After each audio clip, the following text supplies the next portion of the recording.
Buenas tardes a todos. Aquí en León hay engordados. Me dijeron que era del Guapango, ¿no? Sí. Oiga, podemos hacer las dos cosas. Aquí hay personas de San Luis Potosí. Poquitas. ¿Del Río Verde? Bueno, la maestra es experta en este tema también, la maestra Carmen. Ella sí es experta de Guanajuato, pero allá de la sierra, de San Luis de la Paz, de Atarjea, ¿no? De Querétaro, de Jalpan, de por allá. Si me das el favor de levantar la mano, ¿quiénes han oído el guapango arribeño? Ande, pues. Bueno, más que una ponencia, vengo a platicar aquí cosa de media hora con ustedes, un poquito de lo que yo percibo de aquel mundo del guapango arribeño. Yo no soy estrictamente un académico, un investigador. He vivido en el mundo del son mexicano desde niño, pero más por razones, como los poetas allá en la sierra, más por razones del destino, porque yo nací en aquella tierra. Yo nací en Jichú, Guanajuato. Yo creo que varios de ustedes no lo conocen, pero está en el norte, aquí se del Bajío, en el norte de este estado. Y Jichú pertenece a la Sierra Gorda. Y cuando yo estaba chiquillo, pues a mí me tocaron aquellos tiempos donde no había luz eléctrica todavía en el pueblo. Solo había un camioncito también que iba a la ciudad más próxima, San Luis de la Paz. Salía a las 5 de la mañana y regresaba en la tarde. Y el radio era lo que se oía, que los radios que llevaban los que se iban al norte. Pero una de las cosas asombrosas que pasaban en el transcurso del año y que eran también un puente hacia lo que había en el mundo, era que afuera de un salón que le decimos el sindicato, en aquel tiempo calle de tierra, había una mora, y ahí en septiembre y en diciembre, de pronto, desde mi mundo de la infancia, yo recuerdo que había unos músicos que llegaban de lejos, de Río Verde, llegaban a caballo, porque no había casi carreteras, y se trepaban en unos bancos sobre la gente, y ahí tocaban y trovaban toda la noche, y la gente bailaba. Y bueno, esas eran imágenes de la infancia. Luego de pronto recuerdo que apareció en el pueblo un hombre moreno que siempre estaba rodeado de perros, y de pronto llegó de algún lado, parecía un personaje misterioso, y siempre atravesaba la calle y llevaba en su espalda un violín envuelto en un trapo, ni siquiera estuches utilizaba. Con el paso del tiempo supe que se llamaba Don Lenchito López y que había llegado al pueblo huyendo porque se había robado una mujer allá en un rancho de Río Verde. Después, ya con los años, me contó la historia, pero estas eran imágenes de la infancia. Y luego, de pronto, siguió caminando la vida. A los 10 llegó la luz eléctrica, como a los 10 años, 11 años. Y de pronto un hermano mío, que es como 18 años más grande que yo, regresó al pueblo con una enorme barba que le llegaba hasta el ombligo, y estaba regresando de muchos años de estudiar filosofía y teología. Y cuando le faltaba un año para ordenarse sacerdote, el año que les dan para tomar la decisión final, él se metió de obrero y se fue a la Ciudad de México, y allá decidió dejar el destino de sacerdote y regresar al pueblo a buscar su destino. Y entonces regresó al pueblo, y pues yo era el chiquito de la casa, y de pronto lo empecé a acompañar en las tardes a la casa de violinistas, de músicos, donde él iba a aprender los secretos de la tradición. Mi hermano se llama Guillermo Velázquez, que con los años se convirtió en el trovador de los leones de la Sierra de Jichú. Y bueno, siguió girando el tiempo, y por razones de mi cercanía con él, yo lo acompañé todos sus primeros años, cuando comenzó a descubrir los secretos de la tradición, y lo acompañé por los caminos.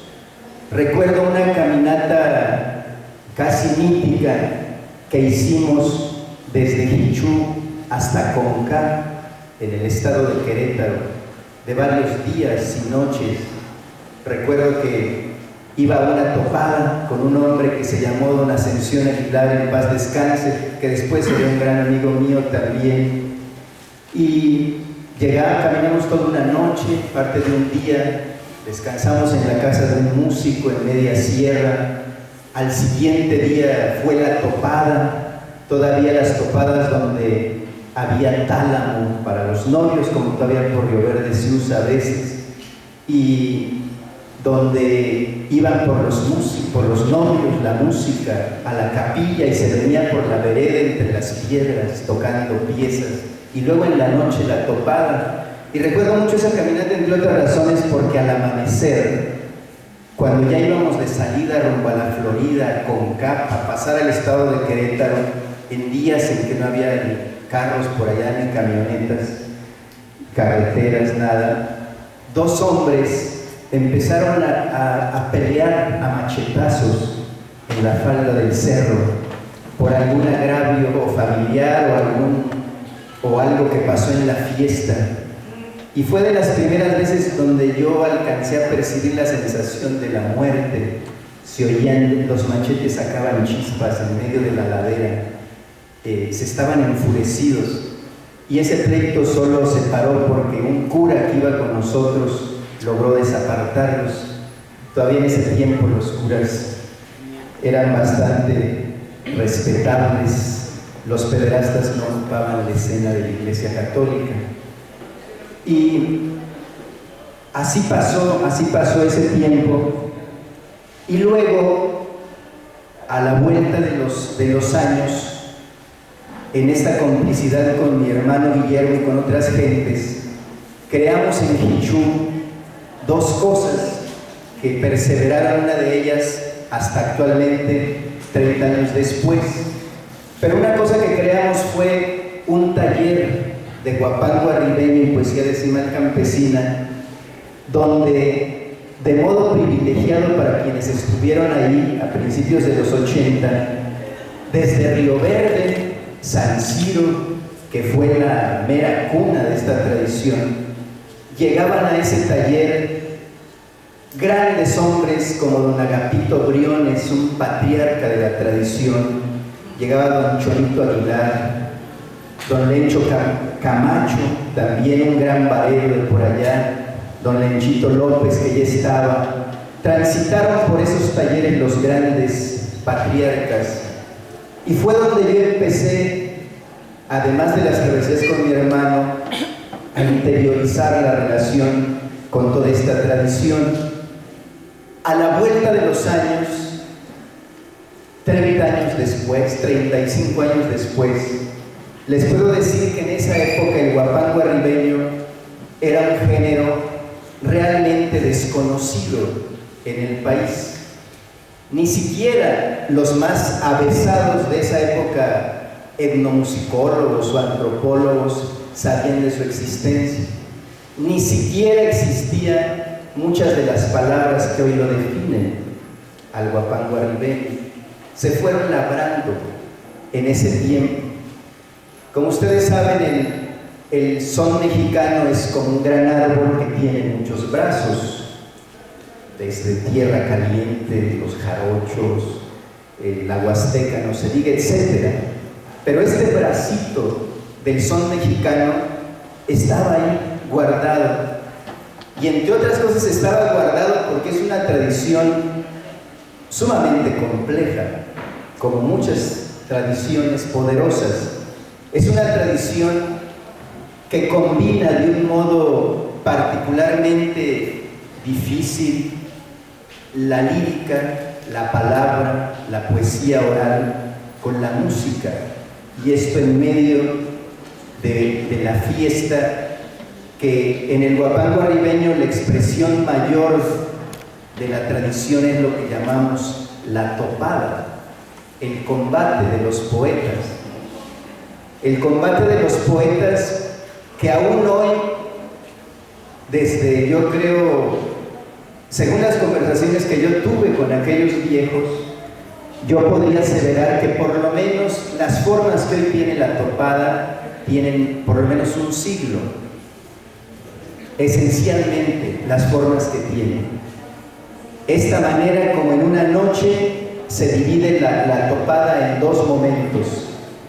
El momento donde los trovadores se enfrentan en poesías de fundamento, que se llaman, que imponen normalmente el motivo de la fiesta, si es un aniversario de ejido, si es una boda, de eso depende el repertorio que tienen que trovar.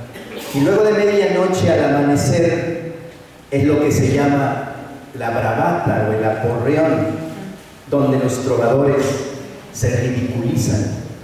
Todo esto en medio del rito del baile colectivo y sustentado en una estructura musical y literaria que se mantiene a lo largo de la noche.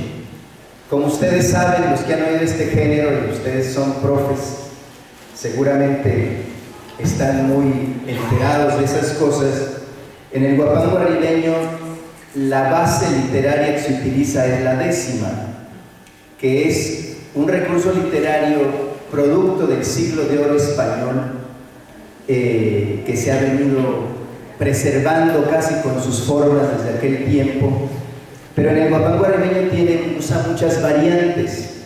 La primer parte, la pieza, digamos, que dura de 15 o hasta 20 minutos, dependiendo del ánimo del baile, pero la pieza se divide en tres partes. Lo que se puede llamar algo así como la poesía o cantada, que es cuando el trovador va interpretando una estrofa, una cuarteta, y de ahí glosa 5 décimas. Y luego, esas son normalmente memorizadas. Y luego viene, pero como parte de natural de la misma estructura, lo que sería la balona, que es otra cuarteta y 4 décimas como sus puentes, 4 décimas de pie forzado, donde cada una línea de la cuarteta va determinando el 10º verso de esas 4 décimas. Y luego ya viene lo que se llama el sono jarabe, que es cuando arrecia el zapateado. Y esos son como los 3 momentos. Entonces, parte de lo que le ha dado vigencia a esta tradición, como a muchas otras en el país, es el mantener esas estructuras, tanto las reglas para el combate como las estructuras propias, como se va interpretando la poesía, la palabra y la música. Eso ha sido fundamental porque es lo que es como su ser íntimo, es como lo que está por dentro, es como las casas que tienen detrás de la madera, detrás de la pintura, tienen las cosas que son las que le dan solidez, y así una tradición. Cualquier tradición importante en México tiene por dentro de la apariencia un ser, una estructura que es la que lo mantiene vigente. Por supuesto que toda tradición, y el huapango arribeño no se excluye, está en permanente movimiento, cambio. Son seres vivos las tradiciones. La tradición que no sea un ser vivo está muerta, pero las tradiciones que son seres vivos son las que se mantienen en movimiento, en diálogo con la realidad. Y, por ejemplo, en el huapango arribeño hasta los años 40 aproximadamente, solo se usaban 3 instrumentos, 2 violines y una guitarra que era incluso sexta. Y al paso de la interacción y mucho con la huasteca, se incorporó la quinta huapanguera y la emigración de los músicos a Garibaldi y a todos esos mundos vino a incorporar la vihuela. Y hoy actualmente en las topadas los grupos tienen cuatro músicos. Otro factor fundamental para que esto perviva es el código de honor que existe a la hora de la topada, a la hora del combate. Algo que yo, no porque sea parte de aquella tierra y de esa región, valoro mucho del huapango arribeño, es que las jerarquías, aún hoy en día, las jerarquías que se van ganando en el huapango arribeño se ganan en el tablado, en el combate.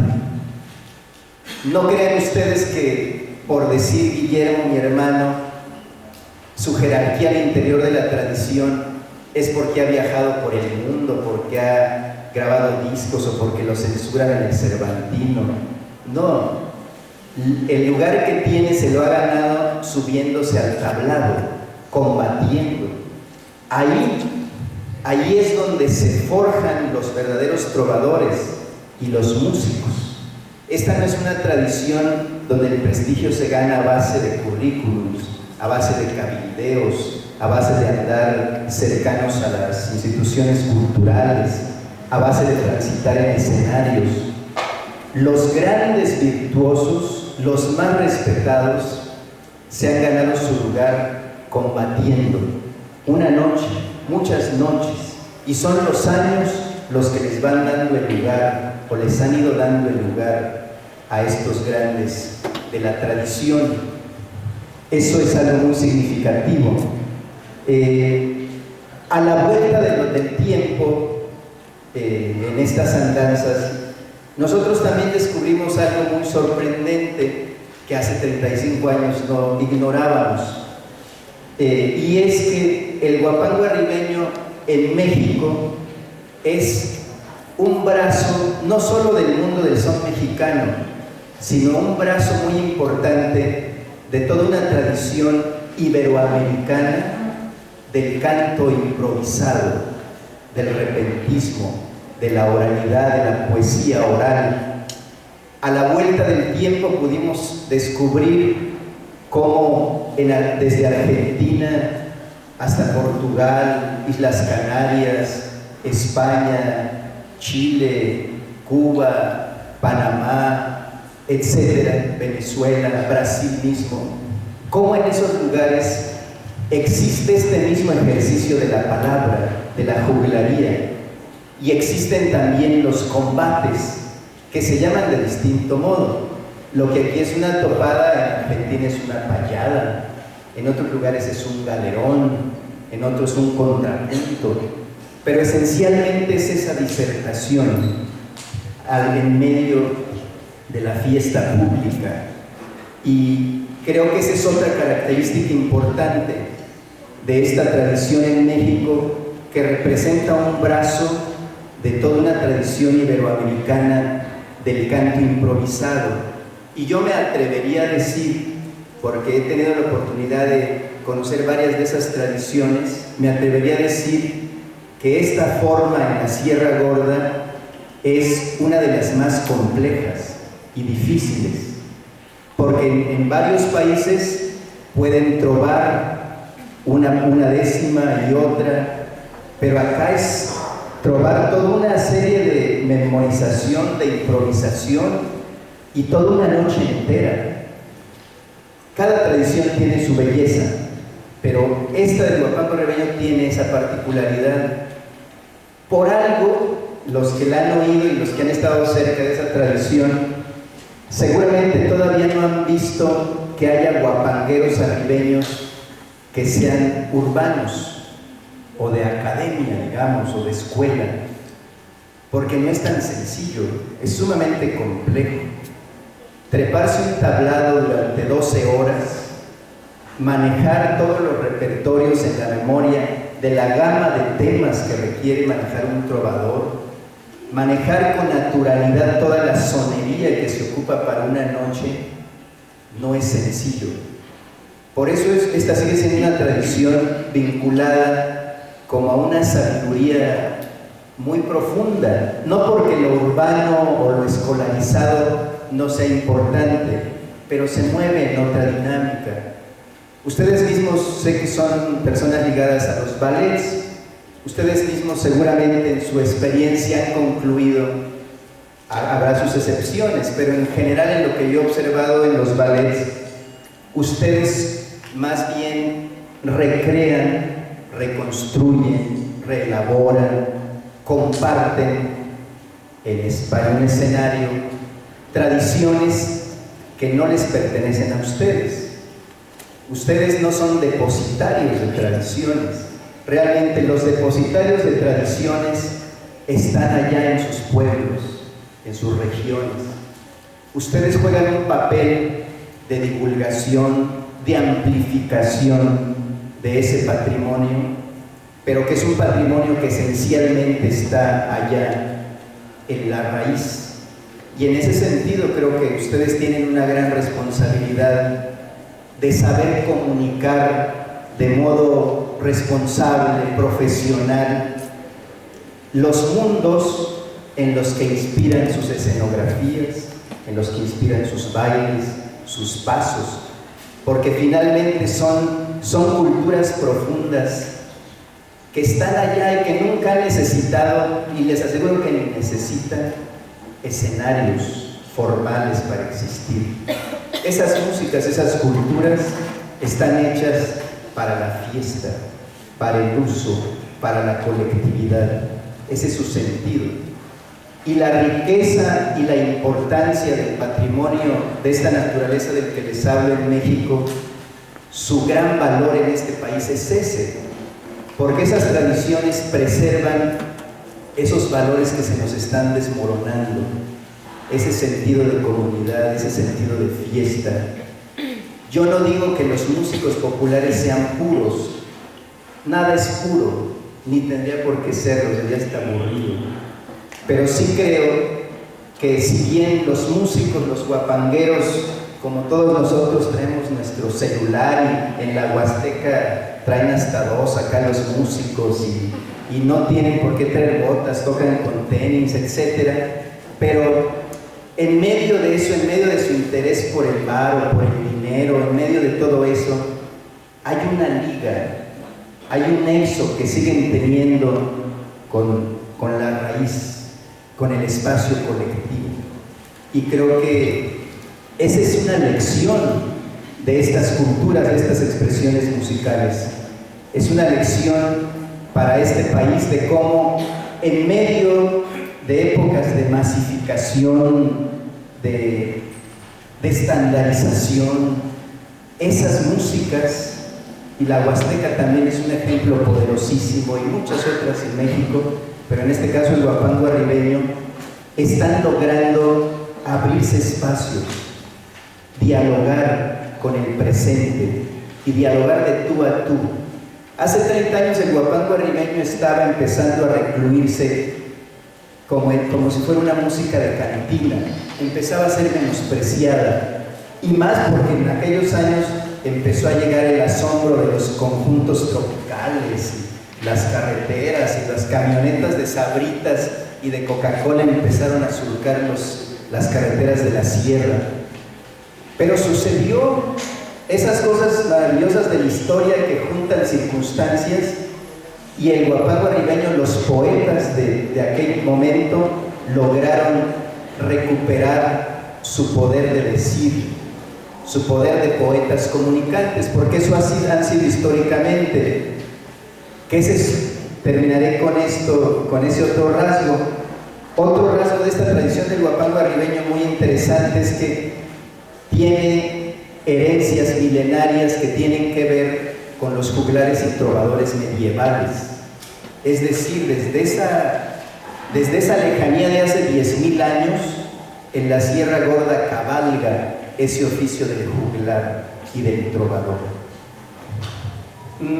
Ese es un poquito del mundo que les puedo platicar, en el que crecí, y me gustaría leerles nada más 2 parrafitos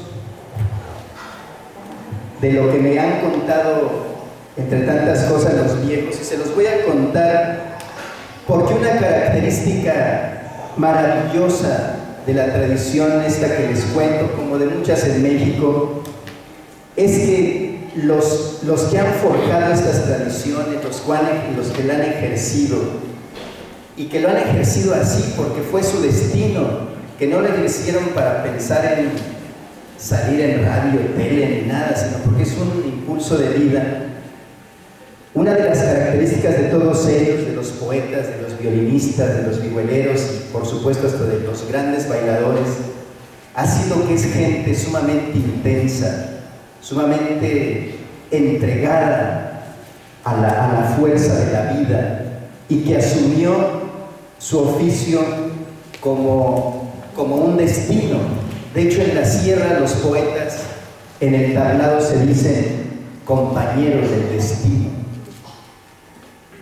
Les voy a leer este parrafito de ese señor que les digo que de niño veía con sus perros, que apareció en el pueblo. Al paso de los años me contó cómo fue que llegó a Jichú y me dijo: al pueblo de Jichú llegué en 1948. Aquí me vine atravesando cerros, me vine perdido. Bueno, la verdad es que traigo una mujer ajena cuando llegué aquí. Al cabo somos hombres, de ese modo me vine. Me venían persiguiendo, me traían de la cola, me traían de la colonia, hijo de Judas, que si me alcanzan me joden. No me alcanzaron. Entré a este estado y tengan cabrones, nomás se quedaron mirando. Ya en otro estado necesitan pedir permiso para sacar a un hombre, porque si no, no lo pueden sacar. A esa mujer la conocí en una topada, tuvimos por ahí algo de pláticas, nos hicimos de palabras y fue para venirnos. Cuando se dio cuenta el papá, me quería matar, como con otros 5 carajos.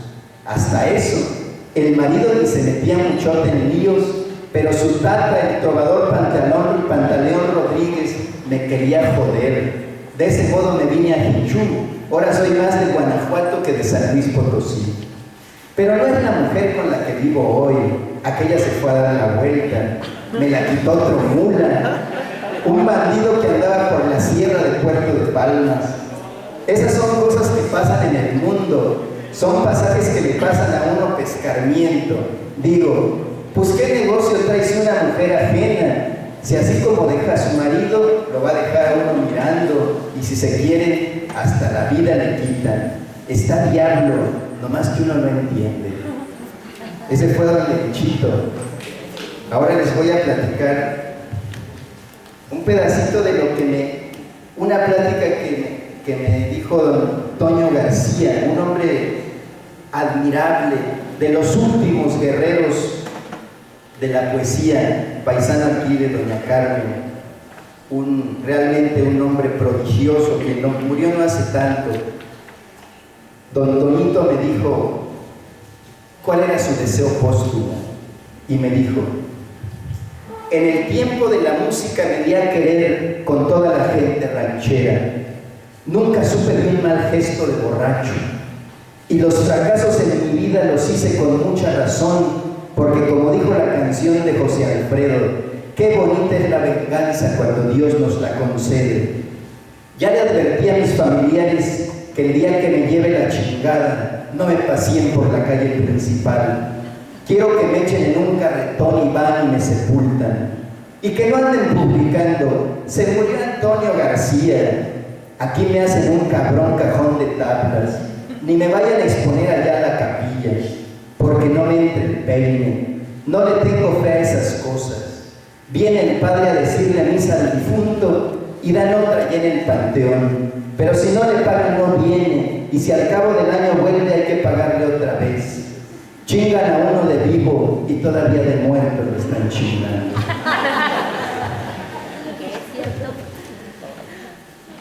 Dos relatitos más, que uno que no puedo dejar de invocar. Sería muy largo, podemos pasar aquí unas buenas horas platicando historias de esto, pero uno de los encuentros fundamentales que en aquellos años tuve en mi vida fue con un hombre sabio, patriarca, que se llamó Don Francisco Berrones. Era un hombre que vivía en el semidesierto potosino, en la cima de una montaña en Hawái de San Francisco. Vivía en una casa de piedra blanca y tenía una mesa, una vieja máquina de escribir en medio de la montaña, y era un trovador. Y era un hombre prodigioso. Es un hombre que solo salió como 2 veces a la Ciudad de México, unas cuantas horas. En Tampico estuvo unos cuantos días. Pero desde esa dimensión en la que vivía, logró crear una obra literaria muy fina. Ha sido en toda la historia del guapango arribeño el poeta más fino para ser la 10ª. Yo cuando lo conocí, que era un niño, pero a la vuelta del tiempo, descubrí, entre otras cosas, que, y hay gente que dirá que es ilusorio lo que pienso, pero yo a la vuelta del tiempo y pensando en Don Panchito Berrones, descubrí que la poesía es como una energía que está en el universo y que elige algún hombre o alguna mujer para posarse en ellos. No importa si esos hombres o mujeres vivan en el mar, en la ciudad, sean ricos, sean pobres, los elige y se posa en ellos. Y cuando se posa en ellos, como el caso de Don Francisco Berrones, logran construir una obra con una perspectiva universal. Y son personas que no están pensando en conseguir una beca en el Instituto Cultural de León, ni son personas que estén pensando en publicar libros para hacer un cóctel. No, viven la vida de otro modo. La poesía se incorpora a su ser con una verdad profunda. Y Don Francisco Berrones fue uno de esos grandes hombres. Solo les contaré lo que me dijo de por qué se retiró del destino. Aunque él siguió escribiendo, él empezó a escribir como a los 7, 8 años, 10ª, y murió a los 96 años y todavía escribía 10ª. Me retiré muy joven del destino en 1935, porque un día en que mi mamá estaba un poco enferma, como había una señora curandera en San Martín, le dije: la voy a llevar con doña Teresita a ver qué medicina le da. Ya que la vio, dijo mi mamá: haga favor de darle una reconocida a Pancho, puede que él tampoco esté bueno, no se queja, pero me vio el pulmón. Oiga, don Francisco, usted no puede vivir a menos que ande tocando. ¿Por qué? Porque el pulmón lo tiene muy delgado, está muy delgado su pulmón, está más mal usted que su mamá. Le recomiendo que tome la leche de burra 30 mañanas. Oiga, doña Teresita, dígame si ya estoy afectado, si tengo tisis o estoy tuberculoso. No, pero si sigue en eso, pueden alcanzarlo esos males. Mejor déjese. Y por eso me retiré de los tablados y las competencias. Y bueno, para no irnos sin oír décimas y unas de Don Pancho Berrones, estos son unas décimas que él escribió que se llaman, bueno, les puse ese título, Instrucciones y consejos a los que empiezan a versificar. Y les decía Don Francisco Berrones: para que sea trovador ya que se cree la divina, le falta una medicina que me recetó el doctor. Usted en este destino se tiene por afamado, pero un poco desviado, no conoce ni el camino. Un remedio campesino hay para el compositor, para que se haga mejor y nunca llegue a fallarle. Un remedio voy a darle para que sea trovador.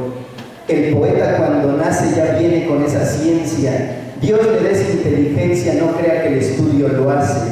Para que usted no fracase voy a darle un pormenor. se busca un buen escritor que le escriba esta receta y apúntela en su libreta para que sea trovador. También pone a hervir al fuego del zancudo la manteca, de lengua de hormiga meca le pone 100 gramos luego, el bramido del borrego y el tono de la mayor, batidos con alcanfor en leche de mula prieta, y después le doy la dieta para que sea trovador. El corazón del carrizo lo toma por cucharadas, pero bien recalentadas en el calor del granizo, entonces sí entra macizo como el sabio superior, pero antes se da un sudor con lágrimas de conchuda, puede aplicarse una ayuda para que sea trovador. Cuando todo esto se tome, ser buen poeta asegure, pero mientras no se cure hasta la feria se come, aunque con copal se some y lo bañen con licor, tendrá que ser inferior al que le da este consejo. Todo eso le falta, viejo, para que sea trovador. Bueno, me ha tocado ver partir y cargar el ataúd de muchos de estos hombres, cosa que no ha sido fácil, porque queda como una soledad grande, porque la historia tiene la fuerza y las comunidades siempre seguramente de renovar sus ciclos, de crear sus nuevos patriarcas, pero yo crecí junto a todos ellos, la mayoría ya muertos, y para invocarlos en donde estén ahora en algún lugar del universo, voy a despedirme con este texto, que es un relato de cuando uno de ellos me contó que le anunciaron que se iba a morir. Fue don Chonito Aguilar. Cuando uno está enfermo, no haya ni qué hacer. Le cuentan muchas cosas y uno, con ganas de vivir, lo que quiere es curarse. Por eso cuando Agapito Briones me dijo que por donde él vivía había una señora muy buena, no dudé en pedirle que me llevara. Acordamos ir un día y cumplida la fecha, llegamos con la dichosa curandera, una mujer morena y alta. Me sentó y me puso a rezar credos y quién sabe qué más cosas. Luego me pasó un huevo por todo el cuerpo, lo agarraba con unas ramas de albahaca. En una mesita tenía un vaso de agua cristalina. Ahí rompió el huevo y lo vació. Mira lo que está allí, me decía. Yo no le hallaba, nomás veía una neblina, pero de pronto vi que empezó a formarse la cajita metálica y los candeleros. Las velas se veían como si les estuviera pegando el viento, flameaban. Eran 4 velas. Todo eso se formó en el vaso y aquella mujer dijo: mire, no sé usted qué santo tenga por milagroso, porque según estas señales ya debería haber regresado a la tierra. Se ve la caja y las velas prendidas. Me hizo pensar mucho y recordé otro curandero que ya me lo había anunciado, aunque ese se ofreció a sanarme siempre y cuando pusiera en el solar de la casa unas tijeras abiertas a según para su protección. Nos salimos y llegando a una tienda pedimos una cerveza. Yo andaba serio y Agapito insistía en saber lo que la mujer me había profetizado. Ya era de noche y se miraban las estrellas. Nomás para no hacer tan espeso el silencio, le pregunté: Agapito, ¿quién haría ese cielo tan floreal? Y bueno, poco tiempo después murió. Muchas gracias, ha sido un placer estar con ustedes.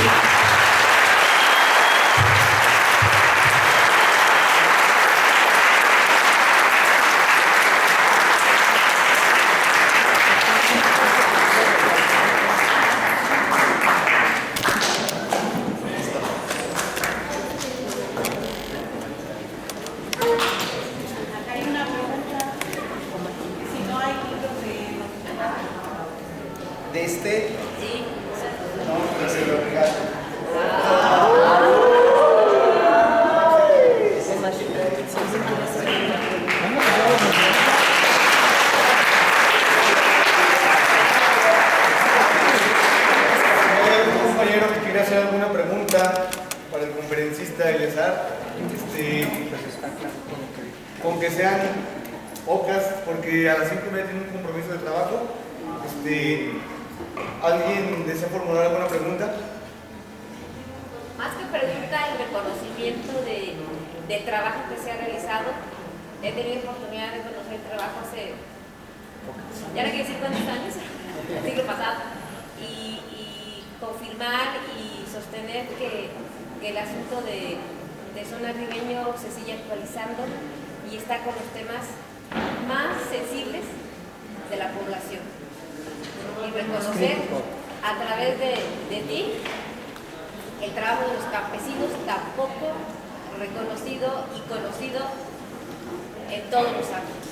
Gracias a todos estos señores que siguen con su talento haciéndonos vivir. Es la palabra, así como...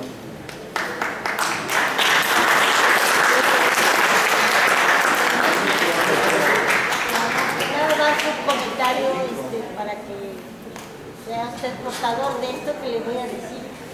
Hace 2 domingos fui a Coyoacán y se habló mucho de su hermano, el maestro Velázquez, y la coordinadora de la delegación de Coyoacán nos dijo, ¿no conocen los leones de la sierra? 2 personas levantaron la mano. Entonces a todos les dijo que de tarea investigaran en internet quién era el maestro Velázquez y quiénes eran los leones. A ver si no hayan sus pecados ahí. Nada más eso. Gracias.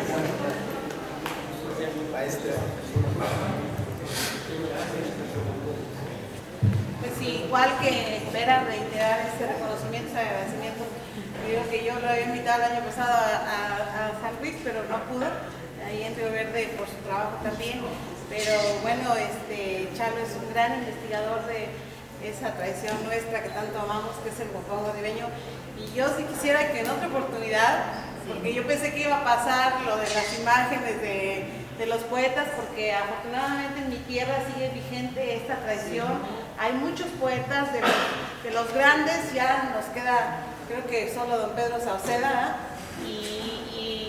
afortunadamente hay otra generación y algunas nuevas, pero él tiene en su libro, Los Juglares, que es un libro extraordinario también porque es vivencial, toda la historia de estos grandes hombres, y que ojalá en otra oportunidad pudiéramos escuchar esa charla, que bueno, yo la escuché allá en Gilitla cuando fue el encuentro de cimistas, precisamente ahí, como él lo afirma en lo que nos platica, los decimistas venezolanos, puertorriqueños, cubanos,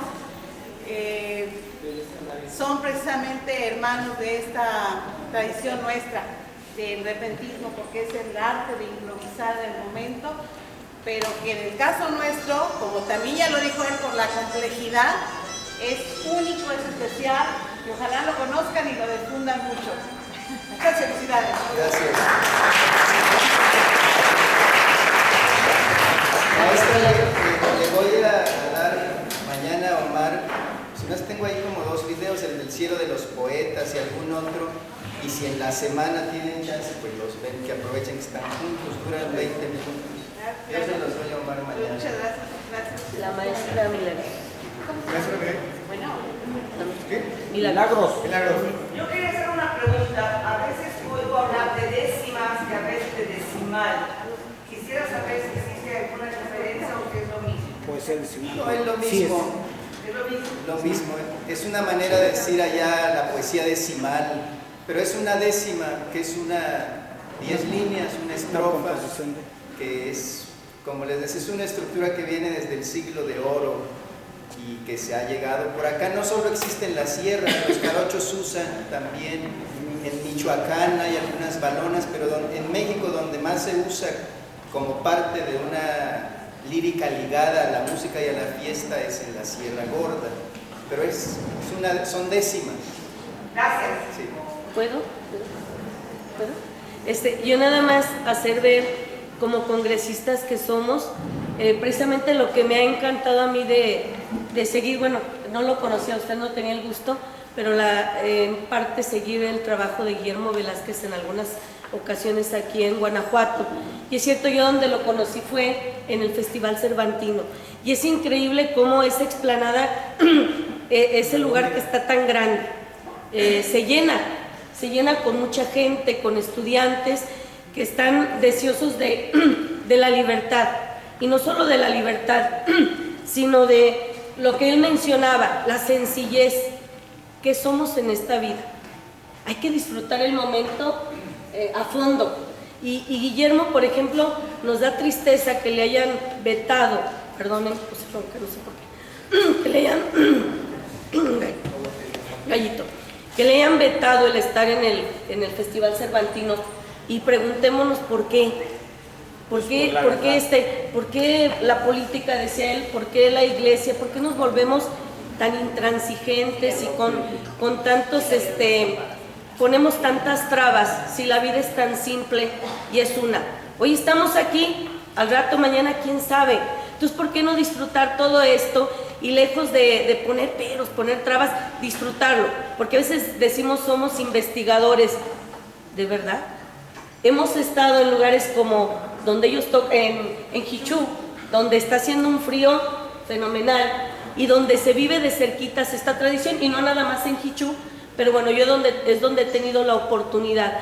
Ahí te acuestas donde puedes, en el suelo, con el frío, pero estás viviendo eso que nos gusta, la tradición, el arte, la cercanía con nuestro pueblo. Y yo de veras estoy maravillada, no lo conocía, me encantó cómo habló, hemos seguido a Guillermo y es una tristeza que nos lo hayan vetado, ¿verdad? Pero esperemos que pronto regresen a esos escenarios, porque allá hay mucha gente de corazón. Cualquier escenario donde esté. Cualquiera, ¿verdad? Cualquiera. Se le cerró el Cervantino, pues se abrieron más topadas. Sí, sí.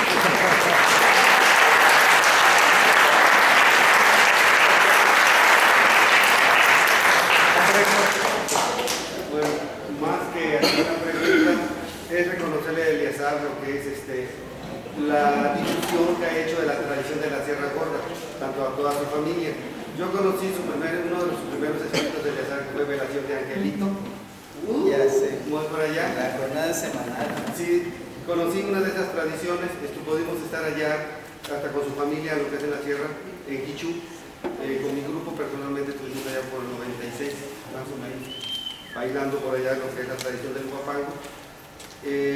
Pero es más que ser un investigador, yo pienso que es un difusor, porque transmite la tradición al pie de la letra, sin un punto de vista diferente más que el que se vive en la zona.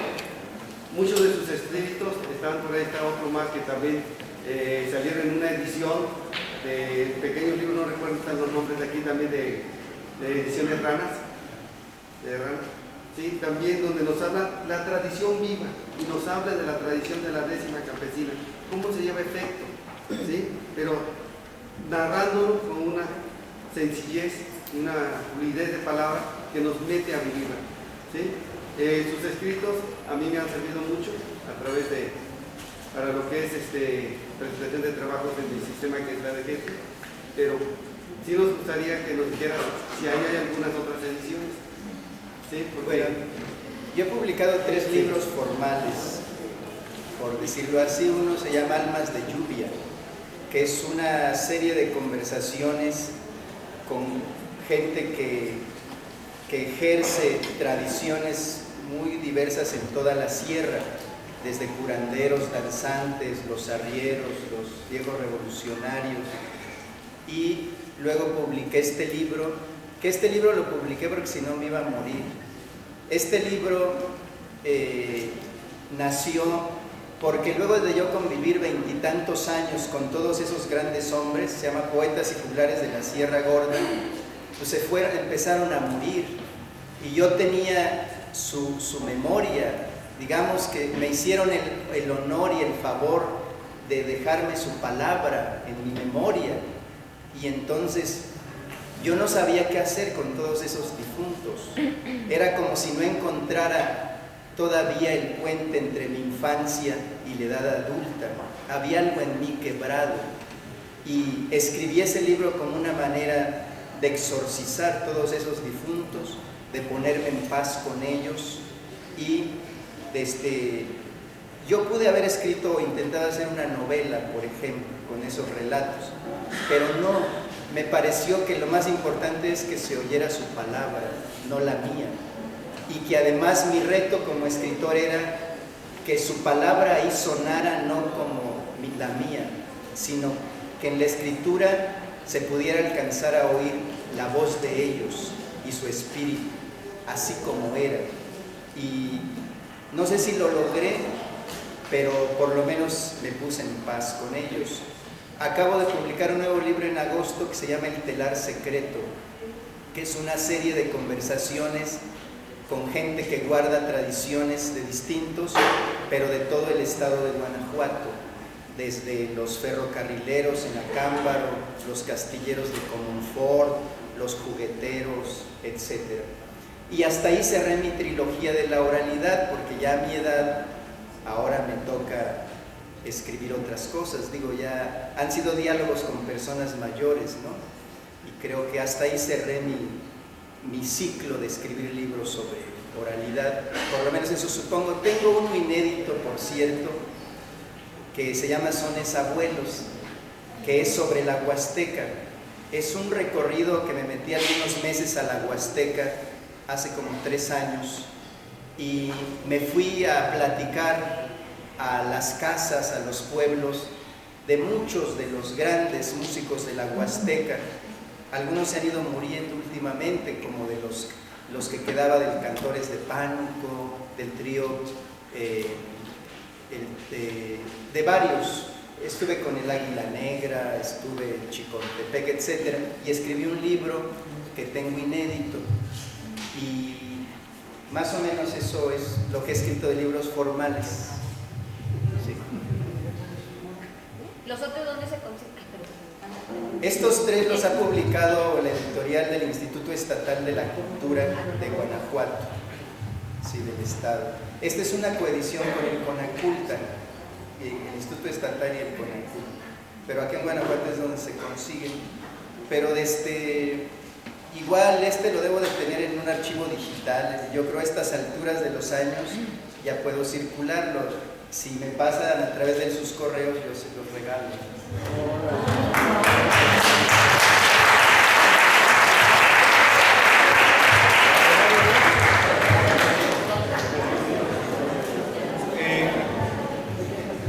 ¿Del Distrito Federal? Ah, ok. Bueno.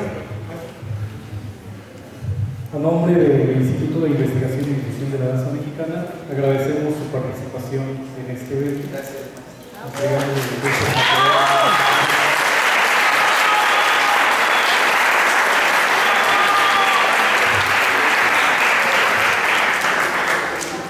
Pues yo recibo con mucho cariño esto. Les voy a confesar que para mí no es tan fácil